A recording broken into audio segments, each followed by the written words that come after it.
Hello everyone and welcome to my channel. This is Christa's Dress Shop and I am Christa, and today we're going to do a bustle on this beautiful gown. So come and join me. Maybe if you clicked on this you are trying to do a bustle on a dress similar. So I'm going to just show you how I do it. There's many ways, many seamstresses have many ways that they do it. This is just the way that I do it.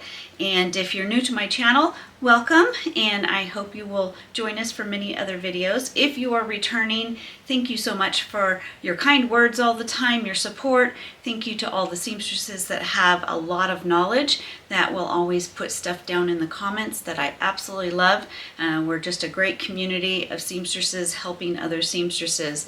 And what I'm trying to do is catalog all different types of alterations that just come throughout my sewing studio so that we have kind of some how-to to help some of the seamstresses that are either just starting, or it doesn't even matter if you are just starting or you've been doing this a long time. We always learn something new from our fellow seamstresses, and I know through the years, as every seamstress I've ever hired in my bridal shop, or I've worked alongside or had a friendship with, I always learn something new, and I'm like, huh, you're doing that a little different than I did, and I kind of like the way you're doing it. It's a little quicker and easier. Sometimes I like to do things the long way, so I've learned some great things. So today we're just doing a simple American bustle, but we're going to be doing it probably lower. I'll show you a couple options on that.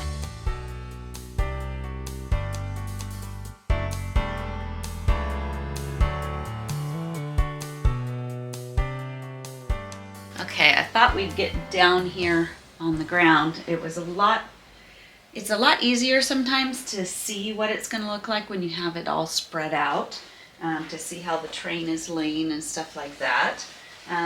So there's a couple different ways you can do a bustle, and one is a little simpler, and you can go higher, but the problem is, if it's a certain length, you'll end up where it looks like it's kind of coming out of the wrong place. So you can talk to your bride about that, whether she wants something really, really simple, just so she can put it up, or is she more preferring, because this is more like a mermaid style here. It's meant to hug the hips and then flare out. So a lot of them like the lower bustles, but you'll have to do more bustle points.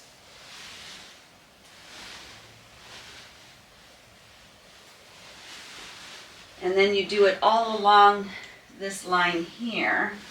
A little higher here. Let me try that.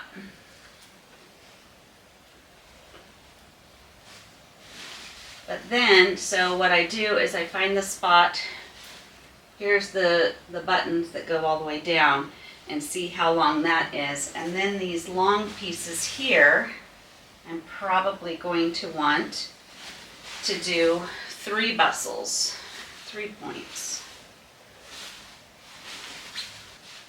And it really is trial and error, trying to see where it pulls up the best.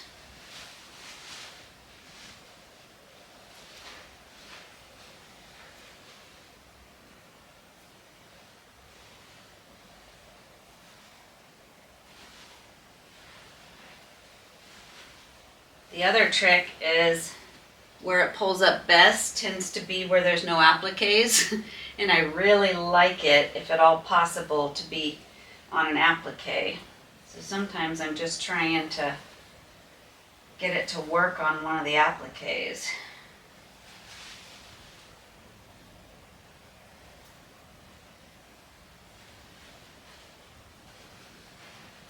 So maybe instead of 3, I'll do 5. Just because I couldn't get it to land where I wanted to. So maybe I'll do 1 point here in the middle, 2 points here. I'm gonna have to figure out where that is with the lining, because the lining is falling off here. So my lining might look a little long right now. I'm just trying to figure out the best points.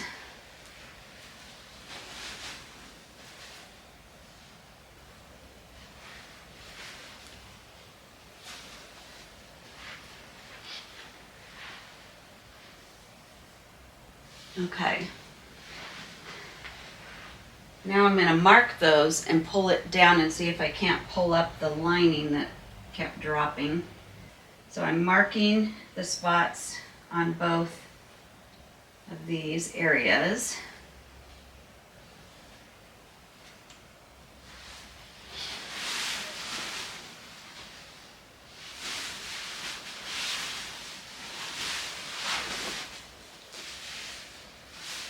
Okay, and then this is where I'm going to actually start trying to match those up. Let's see.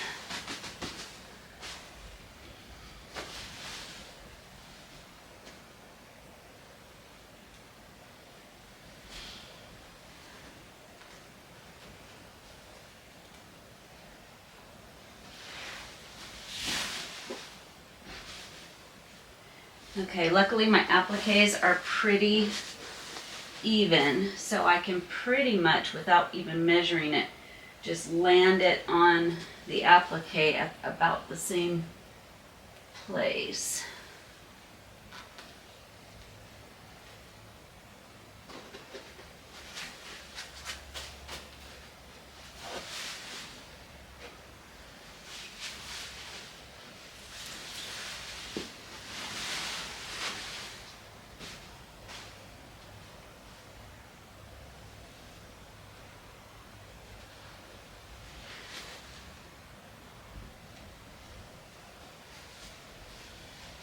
Okay, so now let's look and see what it looks like.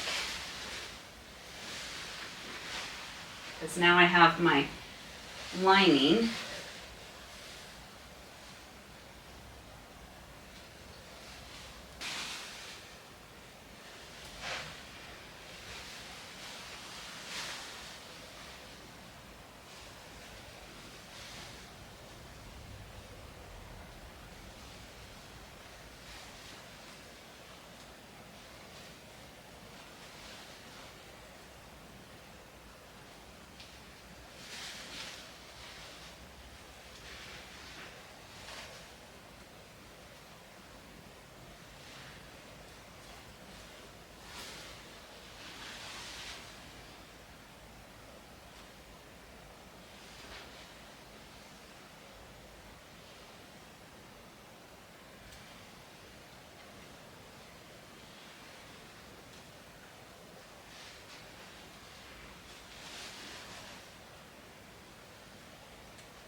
Okay, I'm pretty happy with that. It can be a little frustrating because as you're trying to make sure you're on an applique, as you're trying to make sure it doesn't pucker funny, right now it's just pinned. So once I get the buttons and loops on, it's a little nicer, cleaner look. But that will give me an idea of how I want it. The other important thing to note is that you need to talk to your bride about what her reception is going to be like, her wedding and her reception. So both for hems and for bustles. So, what's the terrain that they're going to be walking through, like down the aisle when you're doing the hem. So if they're going to have long grass or wheat that's going to snag it, or if they're on concrete, or if they're on a ballroom floor, carpet, it's going to change how it drags. And then with the bustle, super important is that you ask them, what's your reception like? Do you have a choreographed dance, and what are your dance moves? Because if she had a choreographed dance, I would want it a little higher up off the ground. I wouldn't want it dragging as much. If they're going to pretty much be meeting and greeting people and they don't really have any dancing, then having kind of a small train is very graceful, where it kind of just barely touches the ground. Are they going to just be dancing into the night, kind of rowdy? You want to make sure everything's good for whatever their style of reception, their style of wedding is. So for her style of wedding and reception, this is perfect for her. So I'm going to get some buttons and some loops added to those right there. And it looks like we're going to do 5 buttons, 5 loops. Okay, I put it back on the table. It's a little easier for me to work.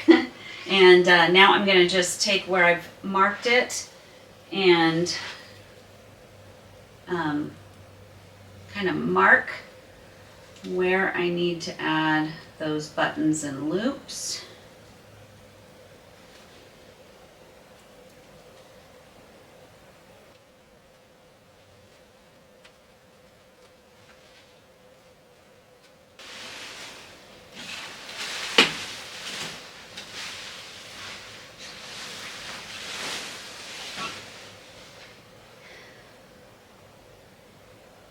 Now you want to make it where everything is even, and this is usually where I'll pull out the measuring tape and kind of see about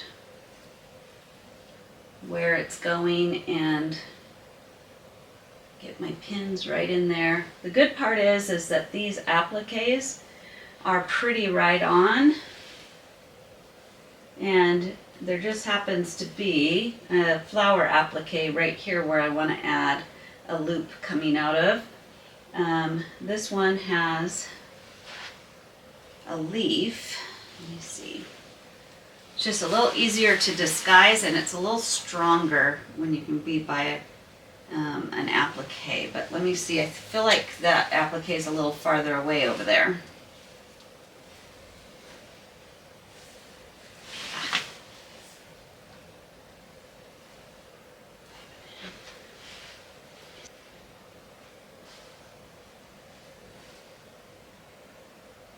This one's definitely lower.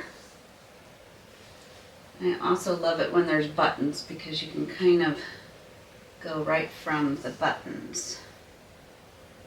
Okay, so this one's going to end up in a little different spot, but I want them to be even too. And then same down here. And I want to make sure that my lining is all laying all the layers underneath. This particular one, if you have a dress that needs maybe to be separated where the lining when you pull it up just isn't working, I have a video about that, and I'll try to put a card up or link it in, because that's a different thing, because some of these, the lining doesn't really go up the way it should. It doesn't connect well in a bustle. But this particular dress, pulling the lining up in it is working just great. So I'm just kind of checking, same thing. This has a matching applique.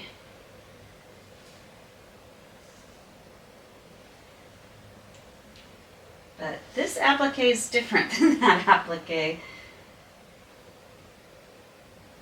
If I match that applique, it's going to be kind of a little bit more here. Which I do have some extra appliques. I might just extend an applique right up in here so that I can hide it.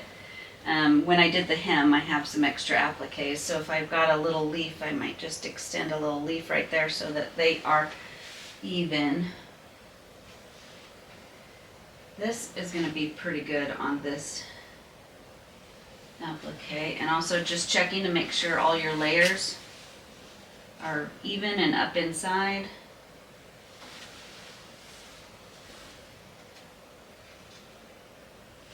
Okay, once you've got the placement of where you're going to put them, you have to decide. I like to do, not everybody does the same bustles. Not all seamstresses do, and there's no right or wrong. These are just the way I've learned and done, and they've stood the test of time. I had a bridal shop for 16 years, and so we bustled a lot of dresses, and at the beginning years I tried different ways and would get complaints that the bustle failed in the reception. So I've learned some different techniques to make sure that they don't fail. Now, some of those brides really get dancing, and some of this fabric's going to rip on them. There's nothing we can do about that, but we're going to do it to the best that we can. And so sometimes up here I'll put my buttons and maybe down here ribbons. However, this is right about where she's gonna sit down, maybe for dinner or something like that. And she already has these buttons right here. But if I add some harder buttons that, I don't use these buttons right here for the bustle because they have plastic shanks. Plastic shanks will break in the reception and your bustle will fall apart. So in between these two buttons, I'm going to actually put a button of my own that doesn't have a plastic shank. Sometimes it's a crystal button, sometimes it's a pearl button, depends on the dress. But I think because she's going to sit here and it could be hurting, I'm going to put my ribbons here, and I think I'm going to put my buttons down here.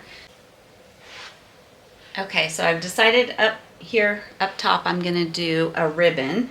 And so I just usually take a little strip of ribbon and I thread it onto a needle with a little bit bigger eye.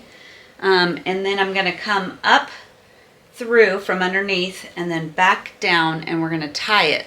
But what I also like to do, especially because it's hard to find them, but I want it to be just subtle, I like to take a little bead. Can you see that?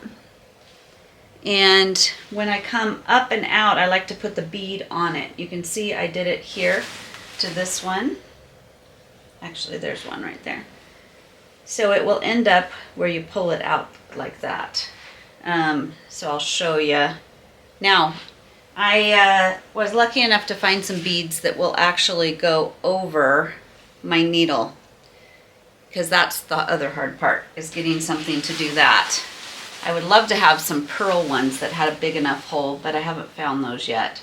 So I'm going to come next to the seam here, straight up.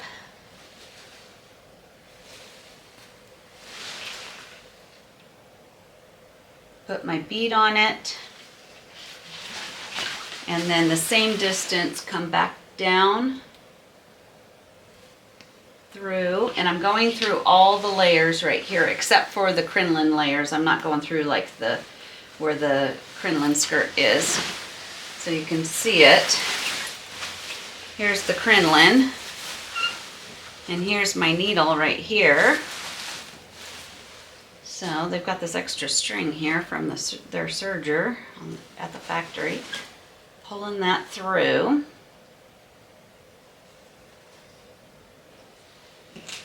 Hardest part, especially if you're going to show it on camera, is, let me see if I can't put this up over her head.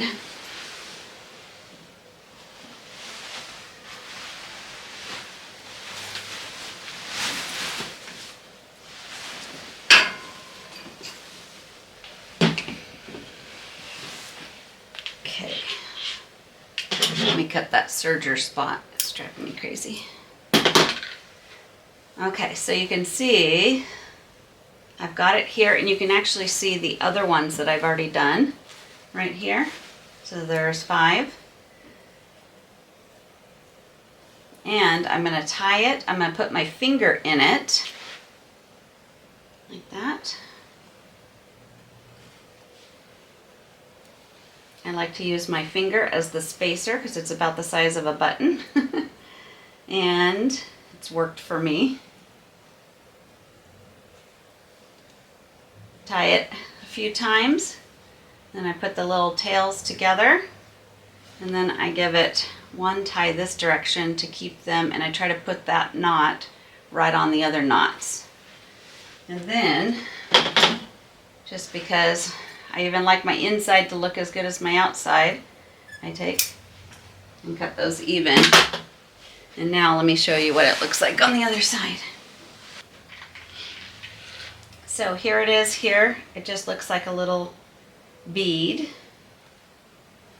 And that you'll teach them how to pull it out. And then at each of these flowers I have a bead. And it's a little different bead than the other, but it still blends in. Where's the other one? Right here.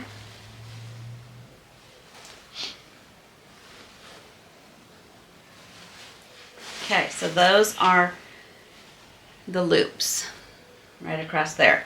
So I'm going to put buttons down below, and then that will hook up. Okay, now I'm coming down to the bottom of the skirt where I've got it marked for my button. I'm going to make sure that all those seams inside the lining, everything kind of lines up. And then I'm going to add this button right here.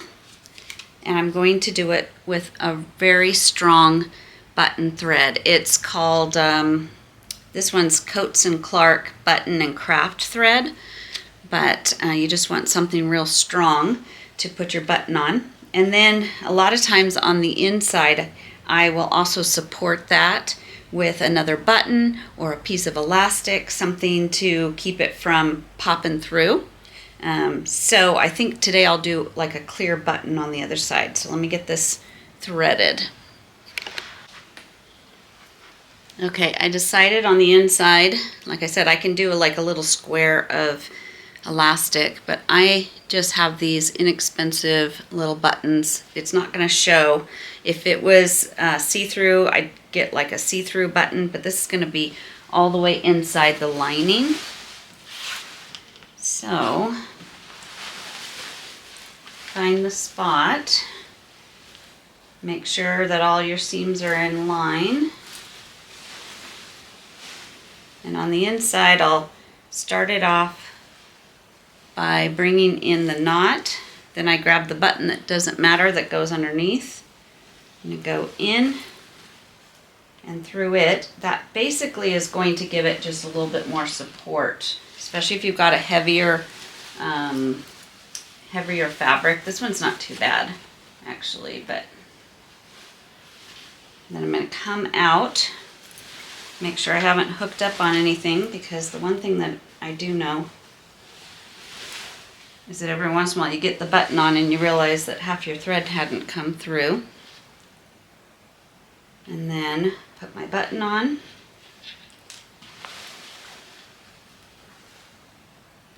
And back down next to the seam, and I'm feeling my button. And I'm coming through the button again. And back through the button, then making sure I'm coming through on the right part of the dress here.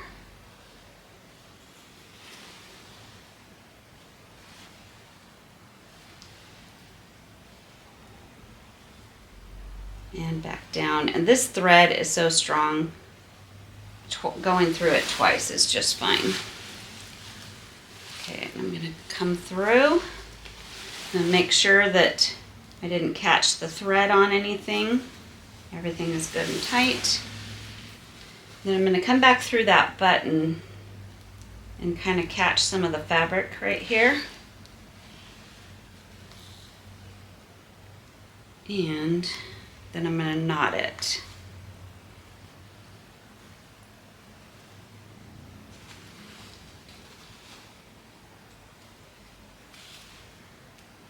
And do that a few times.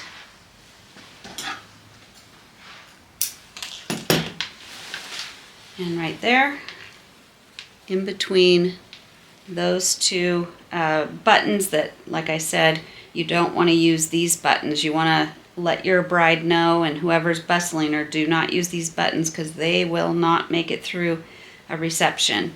So it looks really pretty. You can hardly tell it's there until you show them. And then that will go up to meet the loop, and I'll show you that. Okay, I'm back from the fabric store. They did not have the pearl buttons that I wanted to get. So I don't like the rounded pearl buttons, because for a bustle, they tend to just slip right off. They're great for other purposes, maybe even decorative purposes, but when you want a button to really hold, I don't know if you can see that. Okay, it is, I don't know if you can tell, but it is not all the way rounded. It's kind of flat. So when my loop hangs on it, there's a ridge for it to hold onto. So it looks like, you know, your typical pearl button, but it's flat on the back, and they didn't have those. So I went back to some crystal ones. That's okay. So I had already put the pearl one here, and I thought, well, it's not bad on the appliques to have the crystal ones. Let me show you that really close. Here in the line of buttons, it's not bad to have, I think there's a pearl one there. I had originally wanted some pearl ones out here, but actually the crystal ones kind of blend better with the appliques anyway, so I'm okay with that. In fact, I can't even find the other one. Oh, there it is. It kind of disappears. That's why I've always liked the crystal ones. They just vanish. So let me bustle it for you. So those ones are out. When you go to put it back, you just reach underneath and you pull those back in. But you'll show your bride and mom or bride and maid of honor, sister, how to pull those out, and then have them come straight down and find your center button. Like I said, this is the pearl button that has the flat, so it's going to hold pretty good. The other thing you can do if they really get dancing is show them how to kind of turn it, put it on, and then untwist it, and that will twist it on so that they can dance all night and not worry about it coming off. But usually in the appointment, I don't twist, I just do it for looks. Here's the other button, here's the other button.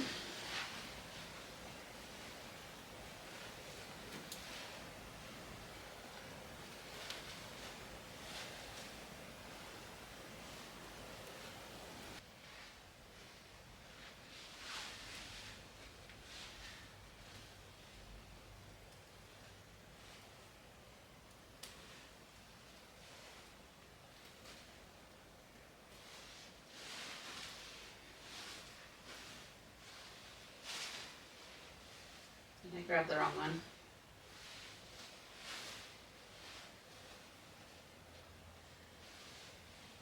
I hide them so good I can't even find them. Ah, there it is.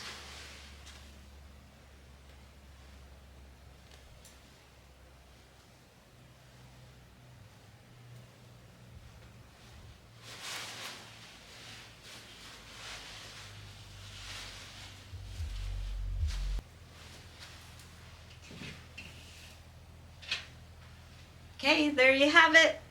Bustle for more of a mermaid style or fit and flare style, lower so that it's all down here so she can show off her derriere. Anyways, until the next video, happy sewing. Hope you have a wonderful week. Love you all. Bye-bye.